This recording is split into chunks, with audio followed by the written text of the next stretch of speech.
আজকে বাংলাদেশে ফ্যাসিবাদ মুক্ত পরিবেশে, মুক্ত স্বাধীন নিরপেক্ষভাবে স্বাধীনভাবে উৎসবমুখর পরিবেশে ভোট দেওয়ার অধিকার প্রতিষ্ঠা হয়েছে।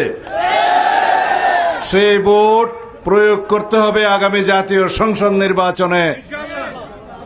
ইনশাআল্লাহ আগামী ফেব্রুয়ারি মাসের প্রথমার্ধে যখন নির্বাচনের তারিখ নির্ধারিত হবে।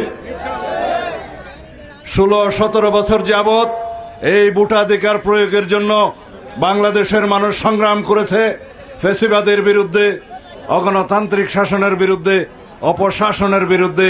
ফ্যাসিবাদের পতন হয়েছে, স্বৈরাচারের পতন হয়েছে। ফ্যাসিস্ট শেখ হাসিনা পালিয়ে যেতে বাধ্য হয়েছে দেশের মাটি থেকে। মোনালিসা হেভি ফ্লো 15 পিস প্যাকেটের সাথে 8 পিসের একটি প্যাকেট একদম ফ্রি।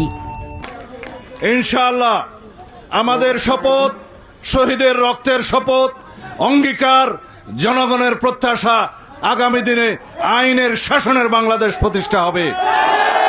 বিএনপির প্রতিশ্রুতি, আমাদের শপথ, বিএনপির শপথ, বাংলাদেশের মানুষের অধিকার প্রতিষ্ঠা হবে, গণতান্ত্রিক বাংলাদেশ প্রতিষ্ঠা হবে, আইনের শাসনের বাংলাদেশ প্রতিষ্ঠা হবে। ইনশাআল্লাহ এই দেশে সকল মানুষের নাগরিক অধিকার, মৌলিক অধিকার, মানবাধিকার, গণতান্ত্রিক অধিকার, সাংবিধানিক অধিকার প্রতিষ্ঠা করব, এই আমাদের শপথ।